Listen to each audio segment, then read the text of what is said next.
Neemias, capítulo 1, nós vamos ler do verso 1 ao verso 4. Amém? Diz assim o texto: as palavras de Neemias, filho de Acalias, no mês do Quisleu, no ano 20º, estando eu na cidade de Suzã, veio Anani, um dos meus irmãos, com alguns de Judá. Então lhes perguntei pelos judeus que escaparam e que não foram levados para o exílio acerca de Jerusalém. Disseram-me: os restantes que não foram levados para o exílio e se acham lá na província, estão em grande miséria e desprezo. Os muros de Jerusalém estão derribados e as suas portas queimadas. Capítulo 2, do verso 1 ao verso 3, diz o seguinte: no mês de Nissan, no ano 20º do rei Artaxerxes, uma vez posto o vinho diante dele, eu o tomei para oferecer e lhe dei. Ora, eu nunca antes estive triste diante dele. O rei me disse: por que está triste o teu rosto, se não estás doente? Tem de ser tristeza de coração? Então temi soberanamente. E lhe respondi: viva o rei para sempre. Como não me estaria triste o rosto, se a cidade onde estão os sepulcros dos meus pais está assolada e tem as portas consumidas pelo fogo? No capítulo 4, nós leremos do 11 ao 14.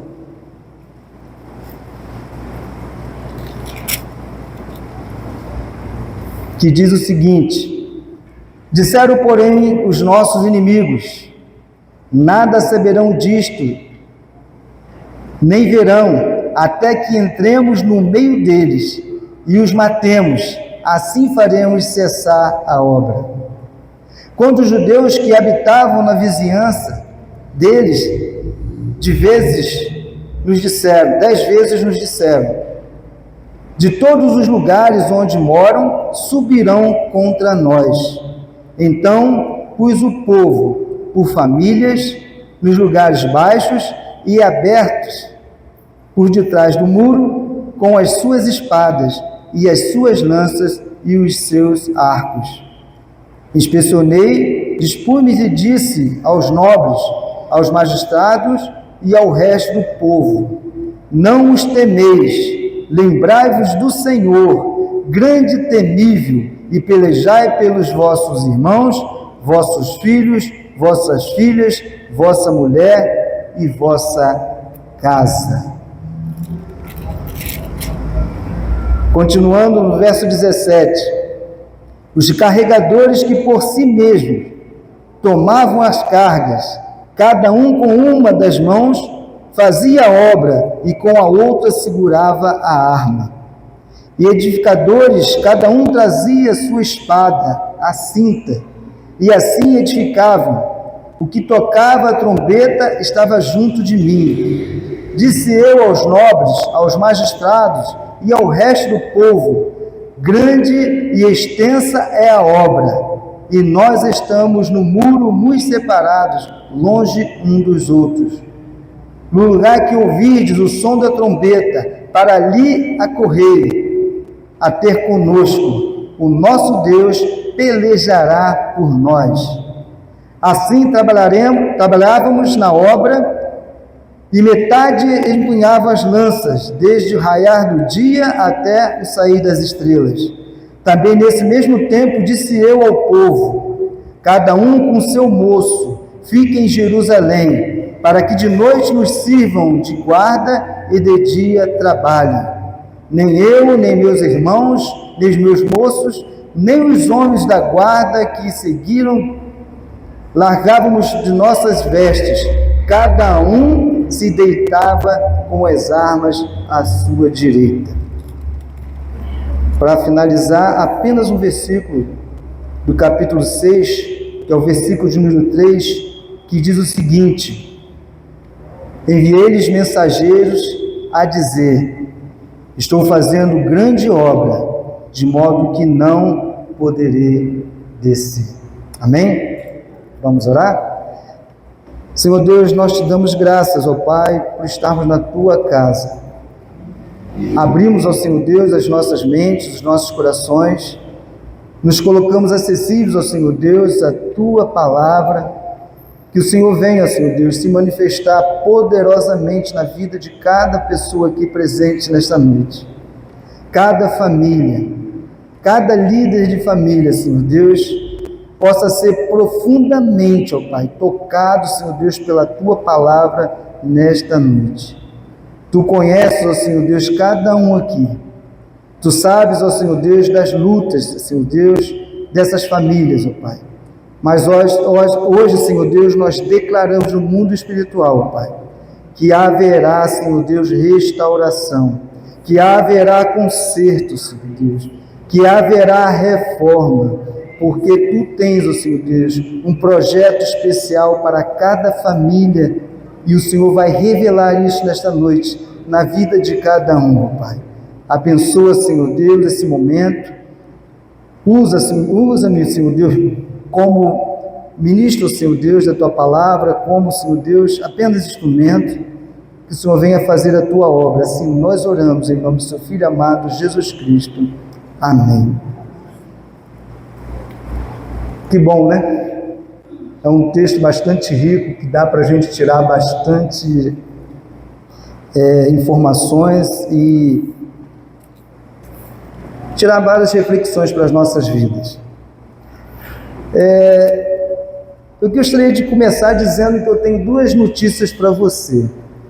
Talvez o que eu vou falar aqui você não tenha atentado, não tenha percebido, talvez você tenha andado distraído e não tenha notado, mas a primeira notícia é que Deus tem um grande projeto para você e para a sua família, amém?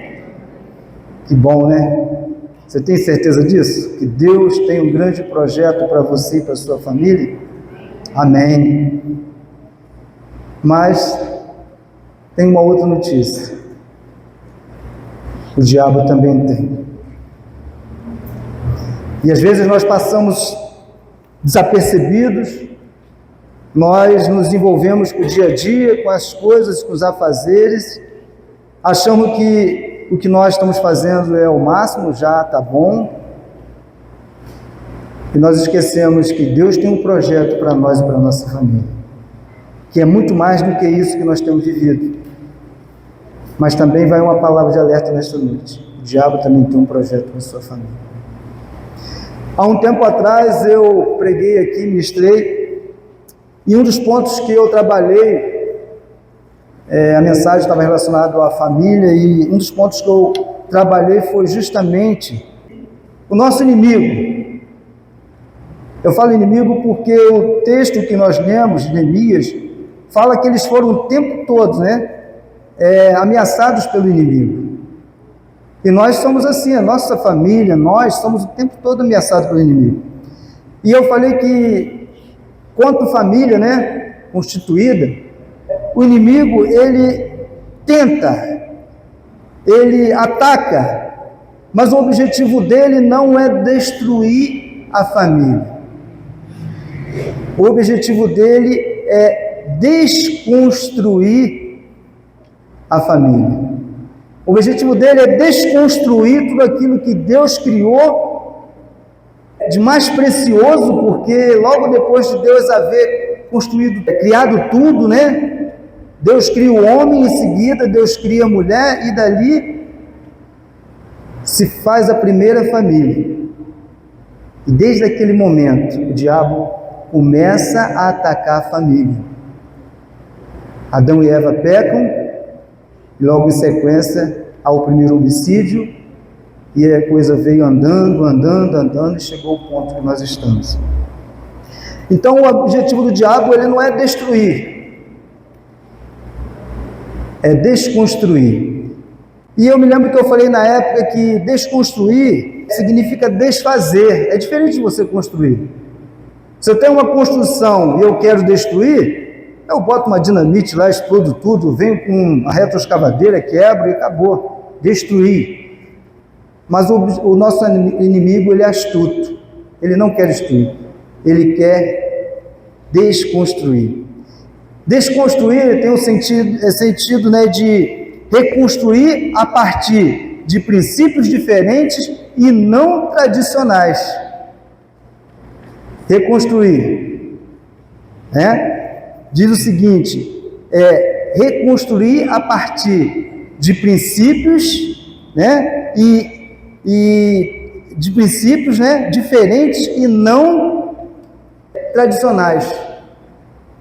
E a gente tem visto que o diabo tem feito isso. Ele tem tentado, né, fazer com que a família tradicional, aquela família que nós conhecemos como que é a família proposta por Deus, ela seja descaracterizada. E é isso o nosso amigo quer fazer. Ele não quer destruir a família, ele quer dar um sentido novo. Ele quer fazer diferente daquilo que Deus criou com perfeição, que foi a família. Amados, a verdade, né, nosso pastor ministrou uns meses atrás, a verdade é que nós estamos em guerra.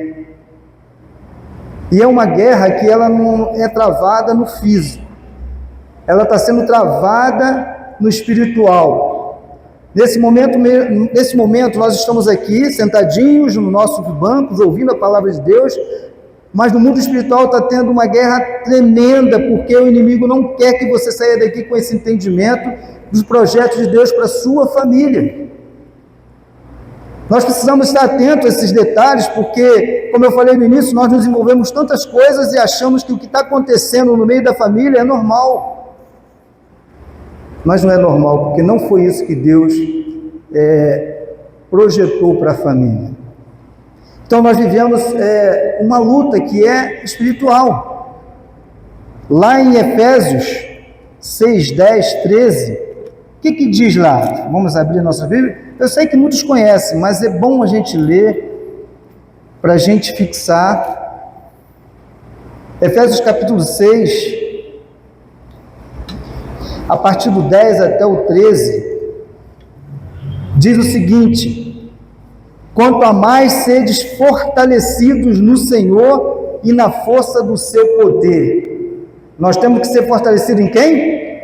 No Senhor e na força do seu poder, não na nossa força. Revestivos de toda a armadura de Deus, para poderes ficar firmes contra as ciladas do diabo. Porque a nossa luta não é contra o sangue e carne, e sim contra os principados e potestades, contra os dominadores deste mundo tenebroso, contra as forças espirituais do mal nas regiões celestes. Amados, nós vivemos uma guerra. O nosso inimigo, ele não está contente, e ele tem investido contra nós e contra as nossas famílias. Se nós voltarmos lá em Neemias capítulo 2, a gente vai ver que Neemias, ele anda pela cidade, no verso 11 a 17, e o que ele presencia? Diz o texto lá, né? Então, a partir do 12, né? Então, à noite me levantei, e poucos homens comigo, não declarei a ninguém o que meu Deus me pusera no coração para eu fazer em Jerusalém. Aí no verso 17, diz o seguinte: então lhes disse: estás vendo a miséria em que estamos? Jerusalém assolada e as suas portas queimadas, vinde pois e edifiquemos os muros de Jerusalém e deixemos de ser opróbrio. Sabe o que quer dizer a palavra opróbrio? Vergonha. maior desonra. O povo tinha sido levado ao cativeiro. Os muros estavam derrubados. As portas da cidade queimadas. E o pouco que ficou estava indefeso, perdido, sem saber o que fazer. Estavam em total desonra, em total opróbrio.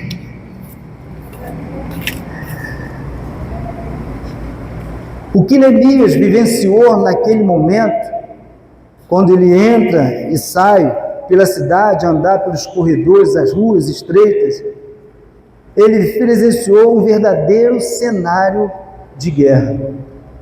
Um cenário de guerra. Eu fico tentando imaginar o que ele viu naquele momento. Quando ele chegou ali, olhou e viu tudo destruído. Tudo destruído. Eu estava pensando a respeito desse fato e fazendo um link com o mundo que nós vivemos, o momento que nós vivemos. E eu me pensei como Neemias. Eu saio para trabalhar e vou andando pela nossa cidade e eu vejo quanta miséria, quanta desgraça, quanta coisa destruída, quantas famílias à mercê do inimigo. Neemias viu no físico. Ele olhou, viu o muro derrubado, a porta queimada, destruição no físico. Mas muitas das vezes nós andamos aí e não percebemos a destruição que anda a nossa cidade. Porque é uma destruição que ela começa no mundo espiritual e ela reflete no mundo físico. E aí a gente vai ver violência, prostituição, alcoolismo, drogas. E quando eu ando pela cidade, principalmente de madrugada ali na rodoviária, e eu começo a ver que desolação, que miséria a nossa cidade está vivendo. E quando eu falo isso, eu não me refiro à coisa física. Eu sei que a nossa cidade tem uma carência muito grande de muitas coisas, mas eu estou me referindo à questão espiritual. Pessoas drogadas, pessoas morando na rua, violência, casal brigando, e eu pensei, olhei e falei assim, cada pessoa dessa aí é uma família, é o representante de uma família. E o diabo investiu com essas pessoas, e hoje essas pessoas estão lá, precisando de nossas orações, precisando de nossa ação, né, com relação a isso. Eu gostaria de chamar a atenção de vocês para 3 fatores que foram importantíssimos para que Neemias tivesse êxito sobre a destruição de Jerusalém. Tivesse êxito, melhor dizendo, sobre a reconstrução de Jerusalém. A primeira coisa que ele fez, oração e jejum. Meu amado, se você quer resgatar a sua família, se você quer lutar por alguém, se você quer se colocar na brecha, a primeira coisa que você tem que fazer, jejum e oração. O texto fala lá no capítulo 1, que no verso 4 e 6, que diz o seguinte: tendo ouvido estas palavras, assentei-me e chorei. Foi a primeira reação de Neemias, se assentar e chorar. E aí vem o que todos nós fazemos, né? Ele diz: e lamentei por alguns dias. Mas ele não ficou só sentado, chorando e lamentando. E aí ele fala: estive jejuando e orando perante a Deus dos céus. No verso 6 ele diz: estejam, pois, atentos, ele orando, ao Senhor, os ouvidos, os teus olhos abertos, para acudires à oração do teu servo, que hoje faço a tua presença, dia e noite, pelos filhos de Israel, teus servos, e faço confissão pelos pecados dos filhos de Israel, aos quais temos cometidos contra ti, pois eu e a casa do meu pai temos pecado. Ele reconheceu que a primeira modificação que tinha que haver naquela situação era mudar o coração do povo. Porque se isso não acontecesse, o projeto que Deus tinha para a reconstrução de Jerusalém não teria êxito. Uma outra coisa que eu vi aqui, que eu achei muito interessante, é projeto. Neemias, ele não estava envolvido com o projeto de homens, não era um projeto do rei, não era um projeto dele. Neemias estava envolvido com um projeto muito, muito maior, que tinha fugiu a palavra, muito maior do que todas aquelas dificuldades. E muitas das vezes, o que acontece? Nós baseamos a ação de Deus nos nossos projetos. Meu amado, os nossos projetos não são nada diante daquilo que Deus tem para nós. Não é errado você fazer projetos, planos, não é errado você idealizar alguma coisa, mas na verdade, os nossos projetos, diante dos projetos de Deus, não são nada. Neemias só teve êxito porque aquele projeto não era dele, aquele projeto não era do rei, aquele projeto era de Deus. Lá em Provérbios 16:1 diz que os nossos corações podem fazer plano, o nosso coração pode fazer plano, eu posso fazer plano, mas que a resposta certa dos lábios vem do Senhor. Os meus projetos, eles têm que estar pautados na vontade do Senhor, porque senão não adianta eu querer fazer nada, que eu querer colocar projetos em práticas, se em primeiro lugar eu não oro, não busco, não procuro ter entendimento, procuro a resposta da palavra de Deus. Que, amados, nossos projetos, eles começam em Deus, e muitas das vezes nós não conseguimos alcançar êxito em nossos projetos, porque parte de nós. E nós temos que entender que todo projeto em nossas vidas parte de Deus, e existe um projeto de Deus para cada um de nós e para as nossas famílias. Quando nós entendemos isso, nós passamos a ter êxito em tudo que nós fazemos, porque a família é o principal projeto de Deus para cada um de nós. Projeto. Eu creio, pelo menos no meu entendimento, que a família é o projeto de Deus para restaurar a nossa nação. Eu falo isso porque desde o início, Deus sempre usou família.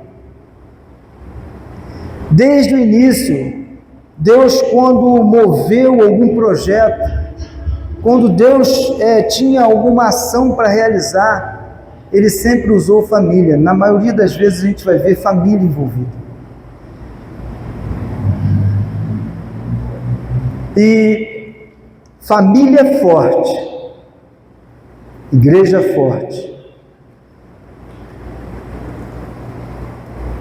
nação forte, ministério forte.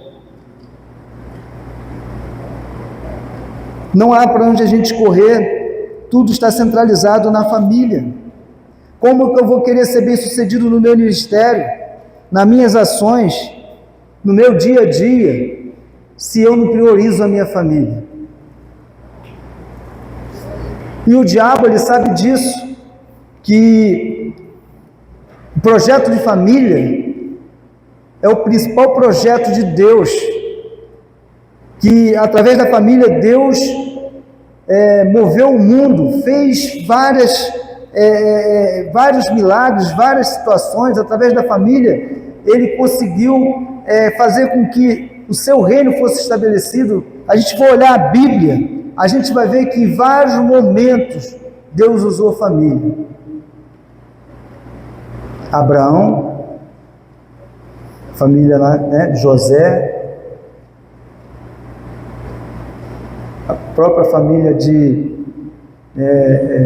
Davi, apesar das dificuldades, a família tem dificuldade, mas a gente vai ver na história do povo que a família teve um papel importantíssimo nos projetos de Deus. Terceira coisa, estratégia. O texto fala que, lá em Neemias 4,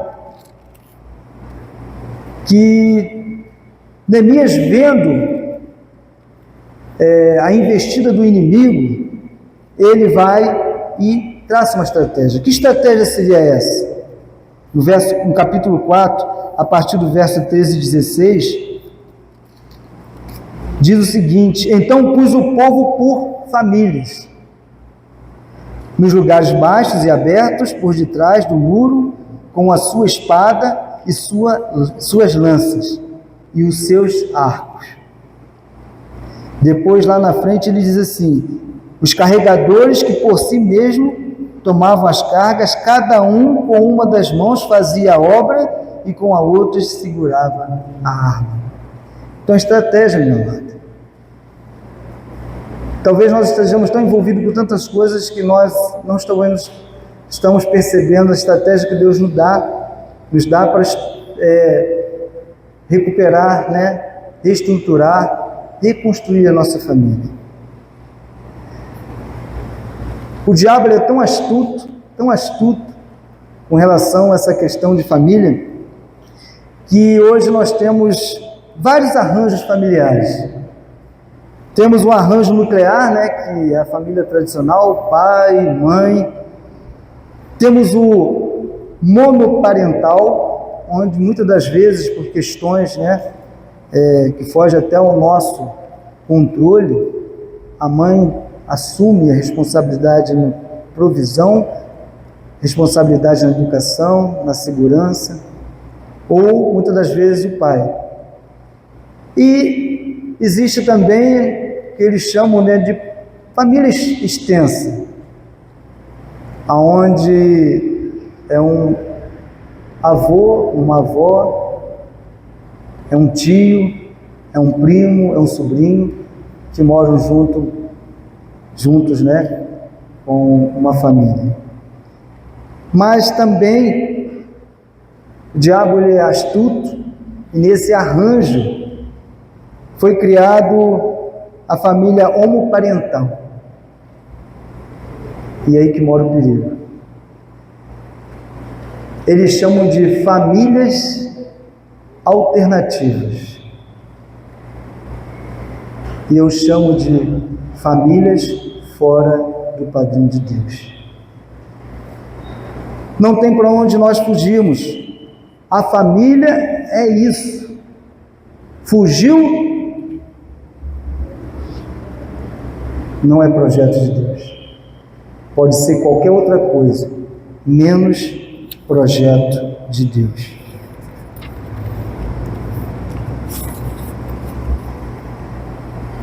Essas configurações de famílias, né, ela vem da transformação social. O que nós precisamos não é transformação social, o que nós precisamos de transformações nas nossas vidas. O que a sociedade está precisando é de transformação na vida de cada um.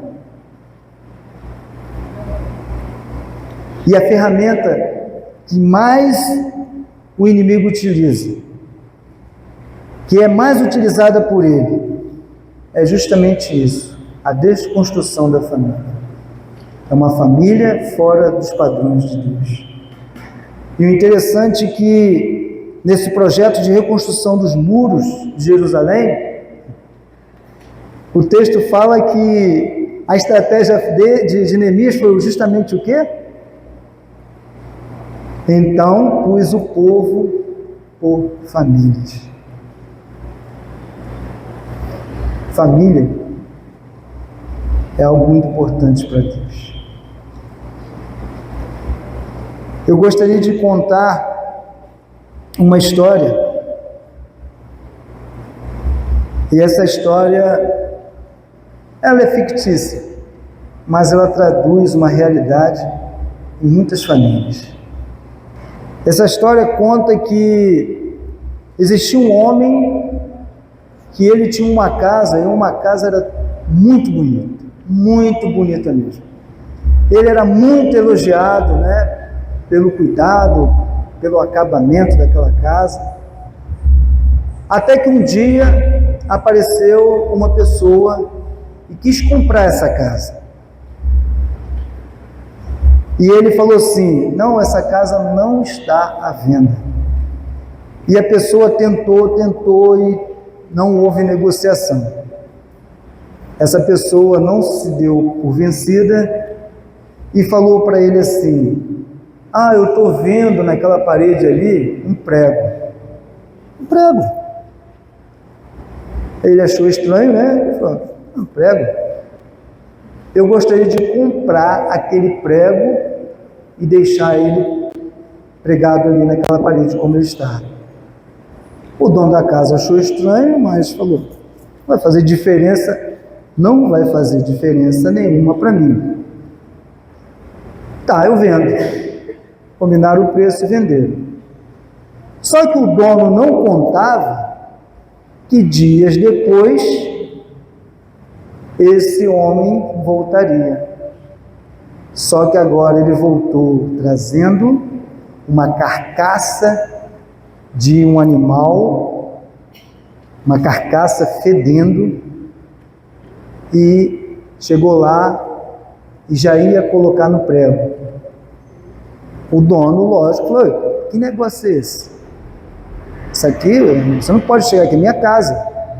Aí ele vai e fala assim: não, a casa é tua, mas você me deu a concessão de pendurar o prego na tua parede. O prego é meu. Aí ele foi lá, colocou aquela carcaça mal cheirosa, podre. Passados uns dias, mosca, mau cheiro. Conclusão da história: o moço não resistiu e saiu da casa.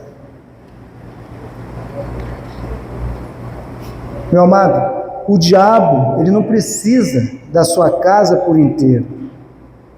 Ele precisa apenas de um prego. Aquele homem fez uma concessão. Ele pendurou um prego. Ele caiu naquela história que o nosso pastor, né, sempre nos exorta: cuidado com esse discurso. Não tem nada a ver. Todo mundo faz. Deus entende. Ele abriu uma concessão. Ele falou: não tem nada a ver. Deixa aquele prego lá. E assim que o inimigo age na nossa vida, ele age dentro da nossa família. Basta apenas um prego e ele toma conta. Ele não precisa ocupar todos os espaços da tua casa. Basta um prego. Esse prego pode simbolizar o nosso pecado, ele pode simbolizar a nossa negligência, ele pode simbolizar várias coisas que nós temos negligenciado, que Deus quer para nós, e aí a gente vai abrindo concessão. Não tem nada a ver. Pode pendurar o prego ali.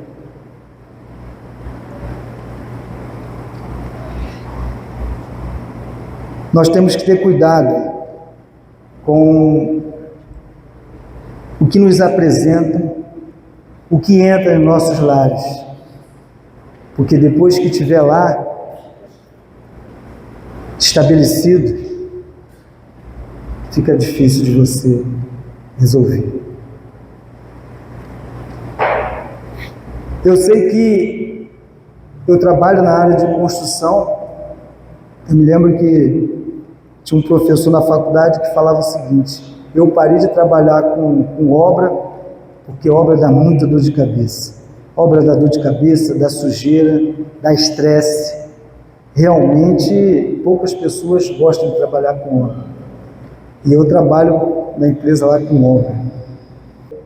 Meu amado, a palavra desta noite é o seguinte: Deus quer fazer uma grande reforma na sua casa.